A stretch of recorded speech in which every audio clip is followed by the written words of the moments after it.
I know there's a lot of people out there who want to start going to the gym, want to start working out, but they just don't know where to start. That's why in this video, I want to give you a gym routine or a plan so you can start consistently taking action and going to the gym every day. So the plan is going to be a push-pull leg split. There's a lot of different workout splits you can do, but I personally believe this one's the best as it allows for muscle recovery. And if you'd like to, you can hit each muscle twice a week. And if you don't have the time to go to the gym 6 days a week, you can always do this routine 3 days a week and still see some results. Or you can do it 5 days a week or 4 days. It's really up to you, and it's just nice to have this routine set up so that way it's customizable and you'll have something to spin off of. But let's get into it and talk about legs. And the first exercise we're gonna start off with is gonna be like our strength movement for the day, and that's gonna be barbell squats. There's two main variations for this, the front squat and the back squat. Both are very similar. However, the front squat is gonna work more of your quads and the back squat's gonna hit your glutes a little bit more just because of where the bar rests on your shoulders. However, it's still very similar, and I personally believe it's important to incorporate both into our routines. So you're gonna wanna switch it up and some days do back squat, some days do front squat. And it's not one that you wanna skip, as squatting is overall gonna help you in every single movement. For the squat, you're gonna wanna use relatively heavy weight, and you wanna make sure that you're squatting to a good depth if you're training for muscle growth. And being that this is our little strength thing for the day, when doing this exercise, it's gonna be 5 sets of 5, and we're gonna slowly build up to our last 3 sets, having our last 3 sets be the heaviest and really pushing us to fatigue. You wanna break a sweat on this one. Squats is just not an easy exercise, but hitting legs does make us more athletic, which is cool. And it allows us to kind of balance out our physique, and everybody wants thunder thighs. So do your squats, hit legs. But now that we got the hard one out of the way, we can move on to the next exercise, which is split squats. Split squats is a great exercise as it hits one leg at a time, kind of helping us out with any imbalances and strengthening each leg individually. And if you want to switch it up, some other great exercises that can be a little bit more challenging, but definitely beneficial, is walking lunges or Bulgarian split squats. If you're doing walking lunges, make sure to keep your core tight because you want to keep constant tension on that muscle. And aside from, almost falling over and hurting yourself, it also kind of hurts the gains. So use a weight that you can control. Bulgarian split squats is also great, helps us get that little teardrop depending on how we do it. If you have a narrow stance, it's gonna be more quad focused, and if you have a wider stance, it's gonna be more on your glutes. But this is an awesome variation that we can also add. Another exercise I would recommend is hip thrusts. This one's really good complementary to the squat and is a really awesome movement to hit our glutes, which shouldn't be overlooked because it's a pretty big muscle and it can help us in more than just, having a dumpy. It can help us in our athletics, it can help us in other things. So that's why you should throw in some form of hip thrusts in your routine.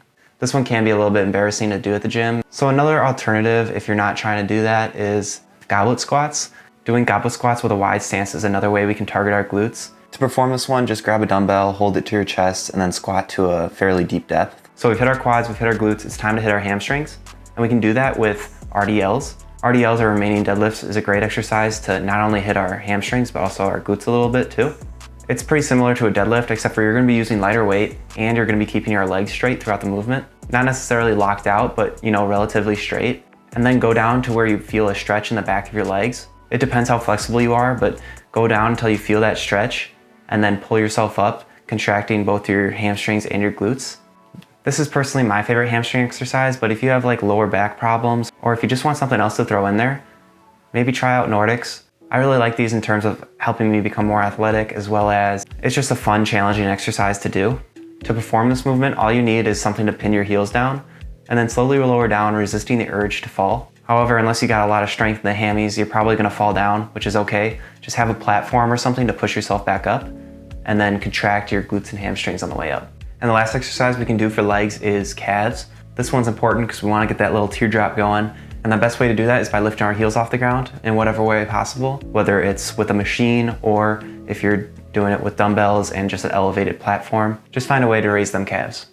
Next up is push day exercises, and these ones are awesome because, it's actually fun to work them out. Our push day is gonna hit our chest, triceps, and shoulders. All those pushing movements, I like to start off with incline bench press in some variation, whether it's with a barbell, dumbbells, or using one of the machines. But since our upper chest is often a lagging body part, I think it's very important to hit while we have energy in the beginning.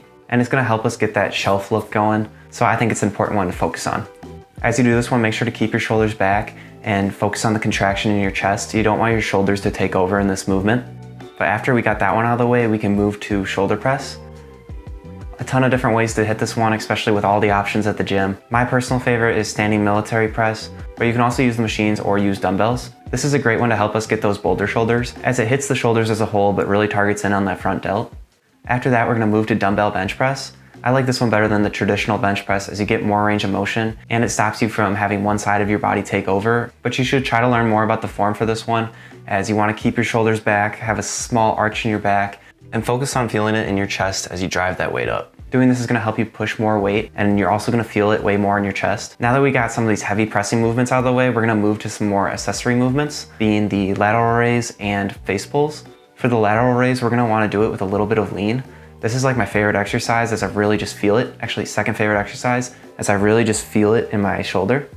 And getting those wide delts is what's gonna give you that, popped out look. As for the face pulls, this one's gonna hit our rear delts, which is often neglected. So we wanna hit that one. And it's important because without those rear delts, we're not gonna have that boulder look. We're just gonna have like half of a boulder look. We can't forget about our triceps though, because they make up 2/3 of our arm and we wanna get that horseshoe going. Here are some exercises that you can do to hit your triceps. One would be dips. You can do this with a dip machine at your gym or with your body weight. And if your body weight is too light, you can always add weight. So this is another great exercise we can use to not only build up our chest a little bit, but to really target those triceps. But if you're a little bit fatigued from your other pushing exercises, that's totally understandable. I remember I used to die out every single time towards the ends of my push workouts. So some other ones you can do for your triceps, which are also great options that are more like accessory movements, would be just tricep extensions, as well as incline dumbbell extensions.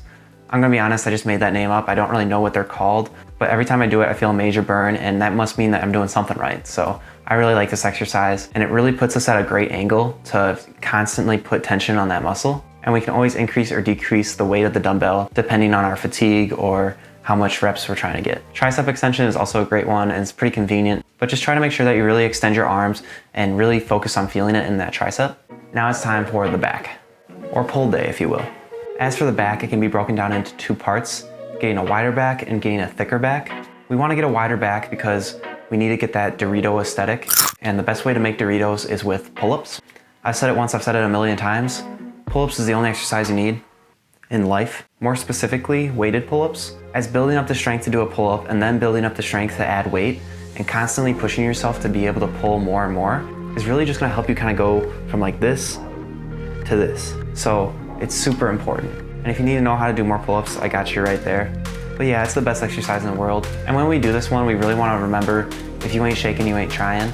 So through pushing to failure, especially on this one, it's really gonna help us grow our back and grow our pull-ups.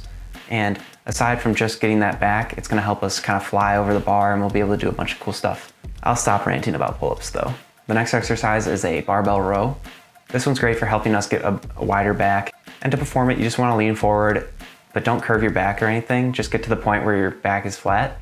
And then do a pulling motion where you're pulling the bar to your upper abs. After that, we can add in some reverse grip pull downs on the lat pull down machine. I like the grip for this one as it hits a different position of the back compared to what the pull-ups would. And by adding this one in while we're already fatigued from doing a bunch of pull-ups, kind of helps us double down and grow our back even more. And the last movement to hit our back would just be one arm dumbbell rows. You can do this on a machine if you have that. I personally just like to have a platform to lean on and try to be cognizant of how you're moving the weight. People often use their bicep a little bit too much. Now we can hit the curls though. So two good exercises you could do is just barbell curls or easy bar curls, whichever one you want that's comfortable with your wrists, but really just kind of focus on getting that contraction in your biceps and controlling the weight. Another one you can do if you'd like is incline curls, where you're sitting down on an incline bench and then resting your arms against it, letting them hang fully. If you're doing this one correctly, you'll really feel it. It's probably my favorite bicep exercise as it helps me get a pump and I can feel it throughout the entire movement. Last one I want to touch up on is core. A lot of this is made in the kitchen, but by hitting core effectively, we can kind of make our abs pop out a little bit. So two exercises you can add in to help you kind of get your abs to pop and help your physique right away would be decline sit-ups and leg raises. Both of these are great as they hit your abs as a whole. So although there's a lot of core exercises out there, I think those are the two best ones to focus on if you're just getting into it. You want to make sure that you're pushing yourself close to failure, or at least getting up to that level where you're struggling, because that's where we grow and that's how we get better. So when you're picking the weights, you don't want to pick weights that are too easy unless you're doing like a warm-up set. You want to pick weights that you can control but also struggle with. It's better to have a few sets that really push you to failure than it is to have a lot of sets that don't really do anything for you. And I like to be organized, so here's a plan written out for you if you want something to follow. You can customize this in any way that you'd like, and over time you're going to have to change it up to hit the muscles in new ways. Hopefully it's a simple plan that's not overwhelming, that you can follow so you can start making progress today. But that's all I have for you. Thanks for watching. Have a great day. Peace.